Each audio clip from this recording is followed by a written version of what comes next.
चलिए, मंगलवार की सुबह हफ्ते का डे 2 और कल हफ्ते की जो कल का इंटरडे चार्ट स्क्रीन पर आएगा, रखिएगा उसको। कल हफ्ते की जो शुरुआत हुई थी पॉजिटिव नोट पे हुई। इनिशियल स्पाइक मिला, पर उसके बाद ऊपरी से ठंडे पड़े और उसके बाद लार्जली एक नैरो रेंज में भारतीय बाजार कंसोलिडेट होते हुए नजर आए। हाँ, जाते आते थोड़े से ठंडे पड़े, पर यह सच है कि इस बीच हमने नए रिकॉर्ड्स, नए कीर्तिमान बनाए। पहली बार 23,400 के ऊपर निफ्टी जाता हुआ नजर आया। पहली बार उन लेवल्स को हमने सरपास करके दिखाया। खैर, ठंडे इसलिए भी पड़े होंगे क्योंकि मोमेंटम इंडिकेटर्स पे सब मान के चल रहे थे थोड़ा सा ओवरबॉट हो चुका है शॉर्ट टर्म में, और ऊपर से कल दिन के दौरान अगर हम सब इंतजार कर रहे थे वो पोर्टफोलियो एलोकेशंस का, तो वो खबर आई ही नहीं। तो उससे रिलेटेड भी फिर शायद वेट एंड वॉच का approach street participants, market participants के लिए बेहतर भी था। तो इसीलिए लार्जली फिर एंड में कह लीजिए एक कंसोलिडेशन का दिन था पिछले हफ्ते के जबरदस्त अपमूव्स के बाद। खैर, आज खुलते ही उसी पोर्टफोलियो लोकेशन जिसका कल दोपहर तक इंतजार हम लोग कर रहे थे, कल शाम को अनाउंस हो चुका है। उस पर भारतीय बाजार आज रिएक्ट करते हुए नजर आएंगे। सारी की हाइलाइट्स प्रोड्यूसर साहब ने एक नहीं, दो नहीं, 3 या 4 हेडलाइंस के थ्रू आपको समझाई दी ब्यूटीफुली। आज से यूएस फेड की जो रेट सेटिंग कमेटी है, FOMC, उसकी 2 दिनों की बैठक की शुरुआत हो जाएगी। कल रात में वो पॉलिसी का आउटकम हमारे हाथ में होगा। और साथ में आज क्योंकि मंगलवार का दिन है, फिर निफ्टी यानी कि निफ्टी फाइनेंशियल सर्विसेज इंडेक्स की वीकली एक्सपायरी की भी हम तैयारी कर रहे होंगे। खैर, इन सबके बीच में गिफ्ट निफ्टी कह रहा है फ्लैट, हल्के हरे निशान के साथ 30-40 पॉइंट इन ग्रीन। भारतीय बाजार शायद मंगलवार के दिन शुरुआत करते हुए नजर आए। अभी भी डोमेस्टिक क्यूज इंपॉर्टेंस उसकी बनी हुई है। ऐसे में दिल्ली से लक्ष्मण आपको आपकी स्क्रीन पे नजर आएंगे, जिनसे जानेंगे कल रात के सारे डेवलपमेंट्स। हर्षदा बताएंगी क्या है ग्लोबल मूड माहौल, और वीरू से जानेंगे कैसे आज मार्केट्स में निफ्टी बैंक में स्ट्रेटेजाइज करना है। लेकिन पहले चला जाए फिर से सुबह सुबह तड़के लक्ष्मण के पास। आपको याद होगा इवन कल सुबह भी जब कितनी बार हर एंगल से पूछने की मैंने कोशिश करी, तो लक्ष्मण ने हाईलाइट करा था कि बहुत अटकलें हो सकती हैं, पर अनलाइकली है कुछ मेजर रीशफल हो, मेजर फेयर बदल हो। खास तौर पे वो टॉप मिनिस्ट्री जिस पे बाजार पैनी नजर रखता है, उसमें कुछ बदलेगा नहीं। और शाम को मैं यही वेट कर रहा था कि कुछ बदलेगा नहीं बदलेगा। जैसा लक्ष्मण ने आपको कहा था वैसे ही हुआ। ये रहा बिग 4, और वो पोर्टफोलियोज में कोई रीजिग नहीं, कोई रीशफल नहीं, जस के तस। लक्ष्मण बिल्कुल सटीक पड़े आप। लेकिन कल शाम को जो अनाउंसमेंट्स हुए उसकी की हाइलाइट्स आपके लिहाज से। इस अनाउंसमेंट की सबसे खासियत ये रही कि ये सरकार को लग गया कि इस कैबिनेट के फिर स्वरूप को देख करके कहीं से ये घटक दलों के दबाव में बनाया गया कैबिनेट नहीं है, पोर्टफोलियो नहीं है। घटक दलों को पर्याप्त जगह दी गई है, लेकिन उनके दबाव में जो बातें आ रही थी, कोई ये मंत्रालय मांग रहा है, कोई वो मंत्रालय मांग रहा है, वो बिल्कुल यहाँ पे नहीं दिखा। चारों मंत्रालय जो महत्वपूर्ण मंत्रालय थे जस के तस रहे। सबसे बड़ी बात, वित्त मंत्री निर्मला सीतारमण, जिसको लेकर भले ही बाकी चैनलों में, बाकी जगहों में अटकलें चल रही हों कि शायद मंत्री बनेंगी, नहीं बनेंगी, बनेंगी तो क्या बनेंगी, लेकिन जो हम लोगों ने शुरू से कहा था कि इसकी संभावना पूरी है कि वित्त मंत्री के तौर पर निर्मला सीतारमण कंटिन्यू करेंगी, और वही हुआ। वित्त मंत्री के तौर पर निर्मला सीतारमण नहीं। कैबिनेट कमेटी ऑन सिक्योरिटी, जिसमें सबसे संवेदनशील फैसले लिए जाते हैं, खासतौर से डिफेंस सेक्टर जुड़े हुए, उसमें कोई बदलाव नहीं किया गया है। गृह मंत्री अमित शाह, राजनाथ सिंह, रक्षा मंत्री, विदेश मंत्री एस जयशंकर बने रहेंगे। इनके पोर्टफोलियो में कहीं से कोई बदलाव नहीं किया गया है। ये 2 कद्दावर नेता इस भाजपा से जुड़े इस सरकार में नए चेहरे थे। शिवराज सिंह चौहान, तो उनको यहाँ पे एक कृषि मंत्रालय दिया गया है और रूरल डेवलपमेंट, ग्रामीण विकास मंत्रालय दिया गया है। इन्होंने शुरू से इच्छा भी जताई थी कि ये दोनों मंत्रालय मुझे ज़्यादा पसंद है क्षेत्र, तो ये एक दिया गया है। एक तरह से साफ इंडिकेशन है कि इन दोनों सेक्टर में एक रिफॉर्म की गाड़ी आगे बढ़ेगी, और ये दोनों सेक्टर ऐसे हैं जहाँ पे सरकार को सबसे बड़ी चुनौती है, चूँकि इस सेक्टर से जुड़े हुए लोगों में एक कह सकते हैं कि वहाँ पे पर्याप्त संतोष या फिर असंतोष की भावना देखने को मिल रही है। तो वहाँ उसको एड्रेस करना शिवराज सिंह चौहान के लिए बड़ी चुनौती होगी, और सही सटीक व्यक्ति को सटीक मंत्रालय दिया गया। कृषि मंत्रालय और पंचायती राज मंत्रालय, माफी चाहूँगा, ग्रामीण विकास मंत्रालय दिया गया है। ये था दबाव कि आके घटक दलों को क्या दिया जाएगा। तो घटक दलों में एक सिविल एविएशन मंत्रालय राम मोहन नायडू को दिया गया है टीडीपी से एक कैबिनेट मिला है, वो भी सिविल एविएशन राम मोहन नायडू को। और सिविल एविएशन में ज्योतिरादित्य सिंधिया थे, उनको टेलीकॉम मंत्रालय दे दिया गया। काफ़ी प्रोग्रेसिव नेता है, काफ़ी प्रोग्रेसिव सेक्टर को उनको सौंप दिया गया। तो ये भी काफ़ी मुझे लगता है कि संतुलित यहाँ पे तरीका अपनाया गया है। दूसरे जेडीयू ललन सिंह, उनके लिए अटकली थी, उनको क्या दिया जाएगा, रेल मंत्रालय तक की बात लोग कर रहे थे, लेकिन रेल मंत्रालय को बिल्कुल नहीं छेड़ा गया है। जस के तस अश्विनी वैष्णव के पास दिया गया है, जो साफ तौर से दर्शाता है कि रेल मंत्रालय में, रेलवे सेक्टर में रिफॉर्म बदस्तूर जारी रहेगा। ललन सिंह को यहाँ पे महत्वपूर्ण मंत्रालय पंचायती राज मंत्रालय दे दिया गया है, और इसमें ग्रामीण विकास पंचायती राज पहले एक ही था, वो दे दिया गया है, और फिशरी सेक्टर दिया गया। तो इस तरीके से काफ़ी संतुलित कैबिनेट पोर्टफोलियो का बंटवारा किया गया। बात सही है। ये पोर्टफोलियो एलोकेशन की हाईलाइट है कि डिस्पाइट कम नंबर्स के ये मोदी 3.0 कंटिन्यूटी सिग्नल कर रहा है। सरकार हमारे टर्म्स में, ये हाईलाइट है, ये अंडरलाइन है। अच्छा, कल शाम को जब खबरें आ रही थी तो सब सूत्रों के हवाले से आ रही थी, सोर्सेस से लक्ष्मण, असीम, पूरी टीम लगी हुई थी इस नेटवर्क में। नहीं, सारे नेटवर्क्स का यही हाल था। ये लक्ष्मण, ये मोदी गवर्नमेंट की स्टाइल ऑफ फंक्शनिंग था नहीं, रिपोर्टर्स के कुछ होता नहीं था, जो आता था एकदम से सामने आ जाता था। कल सूत्रों के हवाले से सब आ रहा था, एंड में जाके सबको जब पता चल गया तब राष्ट्रपति भवन का कम्युनिक्यू सामने आया। ये मोदी 3.0 में रिपोर्टर्स को ज्यादा मीडिया रोल मिलने वाला है क्या? नहीं, ये कम से कम अच्छा था कि हम लोगों को छन छन की खबरें आ रही थी, लंबे समय तक खबरें देने का मौका मिला। लेकिन दो वजह थी। पहली बात कि आमतौर पे जो अलग अलग वेबसाइट होते, राष्ट्रपति भवन की तरफ से औपचारिक जानकारी आती है, लेकिन इस बार क्या किया है कि 5 बजे जो कैबिनेट की बैठक हुई, उसमें बजाबता एक प्रेजेंटेशन या टाइप से पीपीटी बना हुआ था। हर मंत्री का फोटो, उस मंत्री के सामने क्या पोर्टफोलियो मिल रहा है, उसको पूरा पीपीटी को उन सारे मंत्रियों को दिया गया था वहाँ पे जो लोग मौजूद थे। तो जब कैबिनेट की बैठक खत्म हुई, वहाँ से जब लोग निकलने लगे, तब ये पीपीटी धीरे धीरे लीक होती रही। इस बीच कोशिश ये ज़रूर की गई कि पीआईबी की वेबसाइट पे, प्रेसिडेंट की वेबसाइट पे, प्रेसिडेंट ऑफ इंडिया की वेबसाइट पे इसको अपलोड किया जाए, लेकिन इतना ज़्यादा ट्रैफिक था कि वो अपलोड हो नहीं रहा था। तो जब तक अपलोड होता हम लोग सूत्रों के हवाले से खबर ला चुके थे, हालांकि बाद में थोड़ी देर बाद अपलोड हुआ तो फिर वहाँ से औपचारिक जानकारी निकल कर आई। बिल्कुल ठीक। अच्छा, एक सवाल और है, और ये हम सब का है, देश की जनता का है, आपके लिए। यार एक वीडियो दिखाना डायरेक्टर साहब। ये कल की, परसों की ओट टेकिंग, वो नोटिस करा पीछे, देखा आपने? किस एंगल से लेपर्ड लग रहा था नहीं पता नहीं, लेकिन कदकाठी से डोमेस्टिक एनिमल भी लग नहीं रहा था। ये मैं जानता हूं कि फॉरेस्ट डिपार्टमेंट का, दिल्ली पुलिस, सबका लक्ष्मण क्लैरिफिकेशन आ चुका है कि ना कोई डोमेस्टिक एनिमल ही है। पर वीरू और मैंने काफी गहन चिंतन कर रखा है, कदकाठी से लग नहीं रहा था बिल्ली है। यार ये था क्या पीछे राष्ट्रपति भवन में, कुछ पता चला क्या?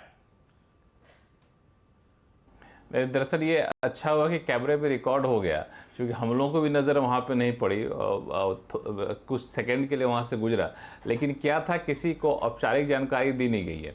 हम लोग यही मान के चल रहे थे कि लेपर्ड होगा, लेकिन फॉरेस्ट डिपार्टमेंट का कहना है कि ये बिल्ली है। लेकिन बिल्ली तो इतनी बड़ी होती नहीं है, पता नहीं कैसे कह रहे हैं। यहाँ तक कि देर शाम तक राष्ट्रपति भवन की बिल्ली है, बड़ी हो सकती है।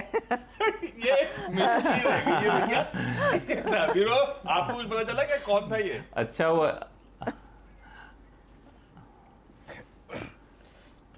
ये दिल्ली की बिल्ली है, लेकिन मतलब सही बताओ तो ये बिल्ली नहीं है, कदकाठी से बिल्ली नहीं लग रही है। कदकाठी से अरे यार, लेकिन क्या पता, अब मैं ज़्यादा गेस्ट वर्क ही रह गया है भाई। दिल्ली पुलिस ने कह आई दिया थिंक है कि दिल्ली ये तो पुलिस शायद एक हाउस कैट है। हाउस कैट है, उन्होंने स्पेसिफिकली कह दिया। I am sure they must have check. ऐसा राष्ट्रपति भवन में कोई जंगली जानवर थोड़ी ना घूमेगा, ये बात मतलब घोड़ा घूम सकता है। लेकिन अपना काम है बस के आगे और हालांकि लेडी हो, ये मिस इन्फॉर्मेशन हो गई है। हालांकि महिला होने के नाते,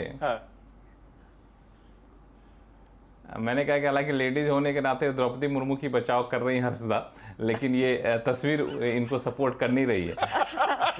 नहीं, वो तो लॉजिक पे जा रही हूँ। राष्ट्रपति भवन में कोई वाइल्ड कैट तो होगी नहीं। लेकिन चलिए, इंटरेस्टिंग थी वो इमेज तो यार, जब पूरा ट्रेंड कर रही थी तो हम क्यों नहीं दिखाएंगे? ये दुबई या कोई अरब नेशन होता तो आप सोच सकते थे कि कोई टाइगर या लेपर्ड की चीज है, क्या पता। भारत में नहीं आगे बढ़ रहे हैं। हालांकि आशीष ये लक्ष्मण क्या कह रहे हो?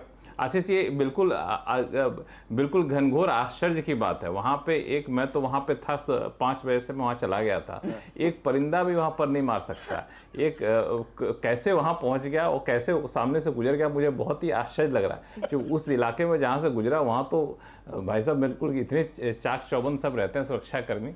तो वहां की पेट कैट होगी। अच्छा चलिए, हम आगे बढ़ रहे हैं। ये टॉपिक यही रोक रहे हैं, आप लोग भी गैस करते रहिएगा। लेकिन ये रहा कल का वो मोदी 3.0 का जो पोर्टफोलियो से दिख रहा है कंटिन्यूटी, वो कॉन्फिडेंस देगा बाजार को।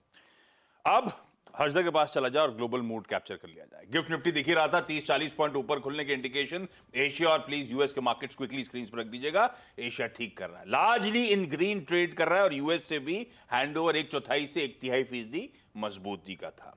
हाँ, आज सुबह के फ्यूचर्स थोड़े से पस्त पड़े हुए हैं। वेट एंड वॉच आशीष, क्योंकि कल ऑफ कोर्स सो डिटेल आ जाएगा कि फेडरल रिजर्व का स्टेटमेंट क्या रहता है। रेट्स के लिहाज से किसी की भी एक्सपेक्टेशन नहीं है कि कुछ बड़ा बदलाव आता हुआ दिखाई देगा। लेकिन आज सुबह में मैं रिपोर्ट पढ़ रही थी कि अब लोग कह रहे हैं कि नवंबर यानी कि इलेक्शंस के आसपास या इलेक्शंस के बाद ही शायद फेडरल रिजर्व कुछ एक्शन लेता दिखाई दे। आइदर वेज S&P और नैस्डैक फ्रेश रिकॉर्ड हाइस पर ट्रेड करते हुए दिखाई दिए हैं। एक मजबूत सेशन रहा।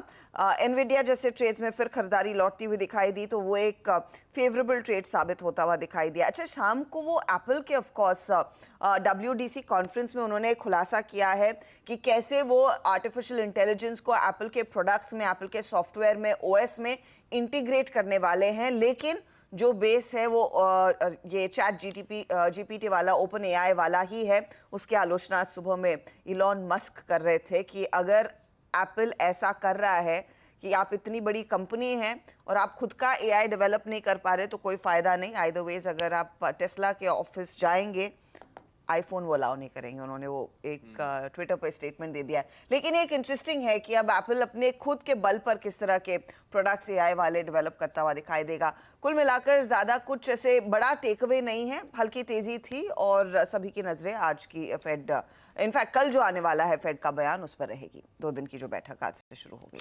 ओके, ये है वेट एंड वॉच मोड पर यूएस के बाजार और ग्लोबल इक्विटीज भी कह लीजिए, और हमारा डोमेस्टिक एक अपडेट आ गया पोर्टफोलियो एलोकेशन का। अब निफ्टी बैंक के समीकरण समझ लिए जाए। निफ्टी स्क्रीन पे रखिएगा। कल भी ये बात हुई थी कि 23,337 के ऊपर चला तो स्विंग ले जाएगा आपको 23,410 तक। कल वही 411, 412 के हाईज थे। वीरो, मन बदल रहा है फूफा का। कैश में खरीद रहे हैं, इंडेक्स में लॉन्ग्स ऐड कर रहे हैं, शॉर्ट्स काट रहे हैं। एफआई का लॉन्ग शॉर्ट का प्लीज वो दिखाइएगा। पिछले 3 दिनों से मूड माहौल। वीरो, ऐसे में जब फूफा जाग रहे हैं, रियलाइज कर रहे हैं हमारा पोटेंशियल, तो निफ्टी क्या कर सकता है? क्या करना है निफ्टी बैंक पर? रणनीति क्या होगी? गुड मॉर्निंग आशीष, गुड मॉर्निंग हर्षा। देखिए आशीष, कल भी हमारा व्यू था। देखिए कल के स्टैट्स में कॉल राइटर्स थे, पुट राइटर्स थे, और अगर हमने प्रीवियस हाई काटा 23,337 का, तो स्विंग टुवर्ड्स 410 मिलेगा। 410 निकला तो 517 मिलेगा, लेकिन 410 से हम सिंक हो गए। कल आशीष कुछ अनसर्टेनिटीज भी थी, और कल कॉल राइटर्स, पुट राइटर्स दोनों एक चैनल ट्रेड सजेस्ट कर रहे थे। उसे मैंने बात की थी। हमारा बेस 1 था 225 और एग्जैक्टली क्लोज वहीं आया ड्यूरिंग द डे। उससे एक पुल बैक भी मिला। कंसोलिडेशन के नाम रहा कल का दिन। आपने बात बहुत सही कही कि FIs के पैसे आ रहे हैं, बट इस आने के क्रम में एक स्टॉक जो कि HDFC बैंक है, उसका ना जागना, उसका ना चलना, उसका ना थ्रस्ट जनरेट करना अभी भी खल रहा है। इन शानदार FIs के स्टैट्स के बीच में मैं देखना चाहूँगा कि HDFC बैंक कब अपना जौहर दिखाता है, क्योंकि इसका सरोकार निफ्टी बैंक के लिए क्रिटिकल है। खैर, मैं आता हूँ आज के सेटअप पे आशीष। पहले FIs के स्टैट्स को डिस्कस करते हैं। करीब 2572 करोड़ रुपए की FIs की बैंक, करीब 2764 करोड़ रुपए की DIs की बैंक, 3063 करोड़ रुपए का FIs ने इंडेक्स बाय किया, 16,000 कॉन्ट्रैक्ट लॉन्ग, और सब्सटेंशियली अपने शॉर्ट कॉन्ट्रैक्ट्स कम किया आशीष। लगभग 32,000 शॉर्ट कम किए। स्टॉक फ्यूचर्स में करीब करीब 5300 करोड़ रुपए की सेलिंग थी। यहाँ पे लॉन्ग्स जो थे वो थोड़े बुक किए। आज के इस सेशन के लिए 74,000 पुट शॉर्ट है, दैट्स ऑल्सो इंटरेस्टिंग, और कॉल शॉर्ट है 1,80,000। तो आप ये मान के चलिए कि बाजार में सपोर्ट भी काफ़ी अच्छा है आशीष, लेकिन एक बात और है कि 23,500 एक बड़ा हर्डल है, अभी मान के आप चलिए। और आपको ट्रेड्स जब करने हैं इंडिसेस पे तो लोअर ट्रेजेक्टरीज में आपको पिक करने पड़ेंगे, अप्रोप्रिएट टाइम पे निकालना पड़ेगा, तभी पैसा बनेगा। अच्छा, इस चीज़ से पहले डायरेक्टर साहब जरा प्लीज़ एक बार एफआईएस का डायग्राम दिखा दीजिए। एफआईएस के नेट शॉर्ट जो थे करीब करीब आशीष 1,92,000 कॉन्ट्रैक्ट के, वो अब रिड्यूस होकर करीब 1,43,000, यानी अप्रोक्सीमेटली कल 50,000 जो कॉन्ट्रैक्ट हैं नेट शॉर्ट वो कवर हो गए। Now outstanding net short is 1.43 lakh. 23,500 पे अभी भी सबसे बड़ा कॉल राइटर खड़ा है 67 लाख के आउटस्टैंडिंग ओआई के साथ। 23,400 पे भी सिग्निफिकेंट ओआई है, और नीचे 23,000, 23,100, 23,200, इनफैक्ट मोर स्पेशली 23,200 और 23,000 पे पुट राइटर्स है। जरा पिरामिड्स स्क्रीन पर रखिएगा, और आई थिंक पिरामिड्स ही आपको एग्जैक्टली बखूबी बयां कर देंगे कि 23, 23,1, 23,2 एक स्ट्रॉन्ग सपोर्ट जोन है, और 23,500 एक स्ट्रॉन्ग टफ रेजिस्टेंस जोन है। और जब तक कि 23,500 नहीं कट रहा, आपको ट्रेड्स को लोअर ट्रेजेक्टरी में ही पिक करना पड़ेगा अपने रिस्क रिवॉर्ड रेशियो को बेहतर बनाने के लिए। लेवल्स लेके आइएगा।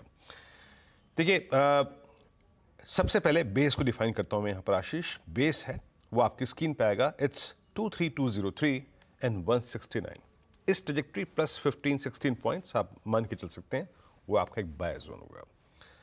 ऊपर की तरफ पहला स्ट्रगलिंग पॉइंट होगा, दैट इज आई थिंक 23,361, 361, 403, 417। ये 30-35 अंकों का जो दायरा है, यहाँ पे आपको अपने ट्रेड्स को चेक करना है। टर्बुलेंस फील हो, बैंक निफ्टी से बहुत सपोर्ट ना आए, रिलायंस एचडीएफसी बैंक अगर स्विंग नहीं प्रोवाइड कर पा रहे हैं, प्रॉफिट्स को बुक कीजिएगा। बट एट 403, 417 आपको बाजार की वाइब्रेशंस को देखना पड़ेगा। Reliance, HDFC bank, Nifty IT क्या कर रहा है।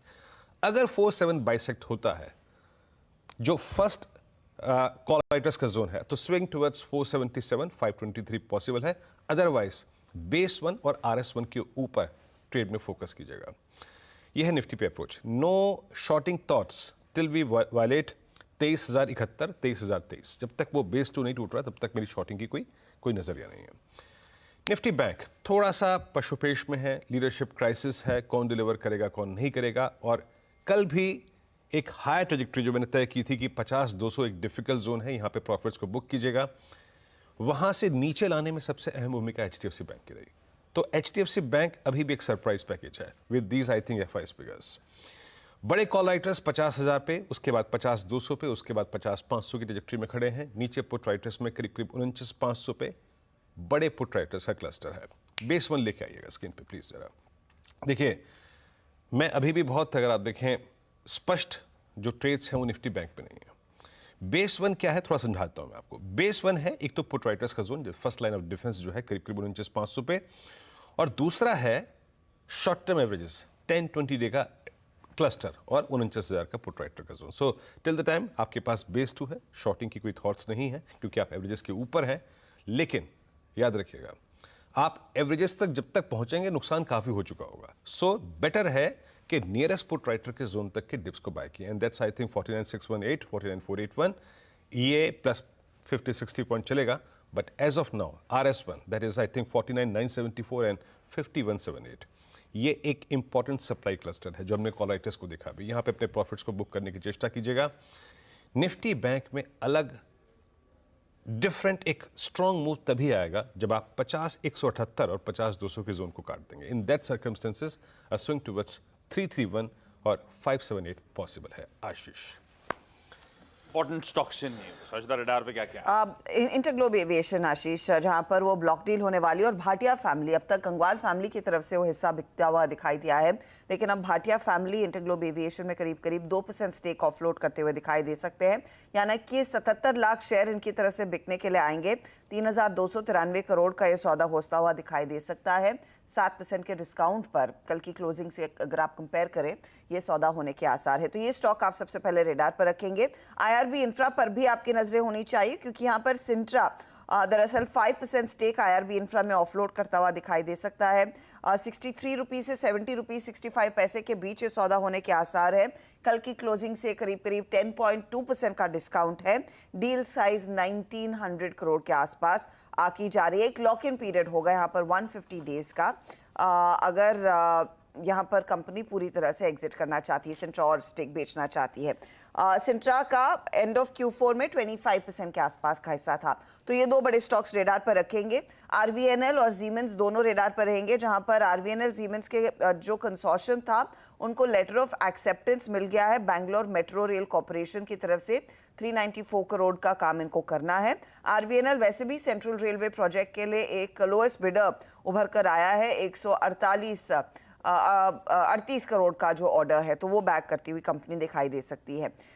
TRIL यानी कि transformer and rectifiers India 500 crore raise करने की तैयारी में है। QIP के जरिए 665 रुपीस प्रति शेयर पर ये QIP लॉन्च हुआ है और capex, repayment of borrowings, working capital के लिए फंड रेज किए जाएंगे। तो ये चंद शेयर है जो आप रेडार पर रखेंगे।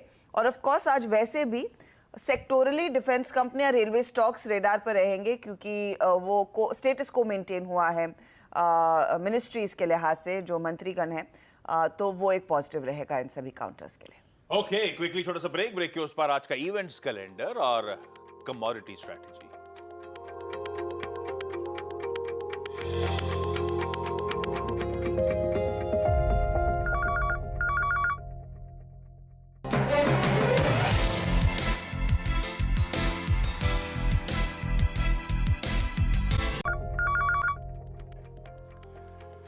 चलिए, ब्रेक के बाद आप सबका स्वागत है। बहुत क्विकली से आज का इवेंट्स कैलेंडर।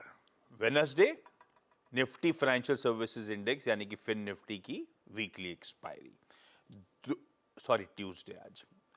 दूसरा, 2 दिनों की फेड की बैठक की शुरुआत FOMC। आज शाम को ओपेक की मंथली ऑयल रिपोर्ट भी रिलीज होनी है। रिजल्ट्स आने हैं गो डिजिट जनरल इंश्योरेंस के Q4 और FY24 के नंबर्स। 3 बोर्ड मीट्स हैं आज। SBI $3 billion long term fund raising की तैयारी, हो सकता है एक बार में या मल्टीपल ट्रांचेस में, उस पर बोर्ड विचार करेगा। Union bank of India fund raising की तैयारी इक्विटी इशुएंस के थ्रू, तो हो सकता है आज FPO राइट्स या QIP के थ्रू फंड रेजिंग का अपडेट आए। और कैपेसिटी इंफ्रा फंड रेजिंग कर रहा है, पर वो NCD के चलते पिछली बार टल गया था, बोर्ड ने और डिटेल्स मांगी थी। आज 100 करोड़ रुपए जुटाने की तैयारी कर रहा होगा। कुछ इंपॉर्टेंट एक्स डिविडेंड्स हैं, स्क्रीन पर आ जाएंगे। एशियन पेंट्स, टाटा मोटर्स के DVR, ये सब एडजस्टमेंट्स आज प्ले आउट होने हैं। वो जो लीड ट्रेविनियस टेक्नोलॉजीज यानी कि इक्सिको का IPO का आज डे 2 है। आज यूके का अनएम्प्लॉयमेंट रेट और US में रेड बुक यानी कि लार्ज मर्केंटाइज स्टोर्स की सेम स्टोर सेल्स ग्रोथ के नंबर्स आएंगे। कांग्रेस आज से आने वाले कुछ दिनों में यूपी की सारी 403 असेंबली सीट्स में धन्यवाद यात्रा करने वाली, जो सक्सेस मिली इनके इंडिया कोलिशन को। और आज अमेठी में राहुल गांधी, प्रियंका गांधी दोनों थैंक्स गिविंग पब्लिक मीटिंग में शिरकत करेंगे। ये यूरोप का वीजा महंगा हो रहा है, वो शेंजन वीजा आज से मेरे ख्याल से मैं कैलकुलेट कर रहा था 12% वीजा फी हाइक हो रही है। भाई वो कह रहे हैं कि इन्फ्लेशन को एट्रीब्यूट करते हुए मेंबर स्टेट चाहते हैं बढ़ा दिया जाए। इंटरनेशनल डे ऑफ प्ले है आज, पहली बार UN आज सेलिब्रेट कर रहा है। अब से हर साल इस दिन को बनाया जाएगा। और कमोडिटी की स्ट्रैटेजी के साथ छोड़ा जाता हूं। कुंवर जी ग्रुप के रवि देवरा साहब ने मदद करी है। रवि कह रहे हैं चांदी बेचिएगा 920 के स्टॉप लॉस के साथ, और इवन इनफैक्ट कॉपर का जून वायदा भी बेचना चाहिए। 872 का SL वहां पर। बाकी के लेवल स्क्रीन पे छोड़े जा रहा हूं। गिफ्ट निफ्टी के हल्की मजबूती के साथ शुरुआत होने वाले इंडिकेशंस के साथ शायद 40-42 पॉइंट हम ऊपर खुलेंगे। मॉर्निंग कॉल में इतना ही। ब्रेक के उस पार सीधा सौदा।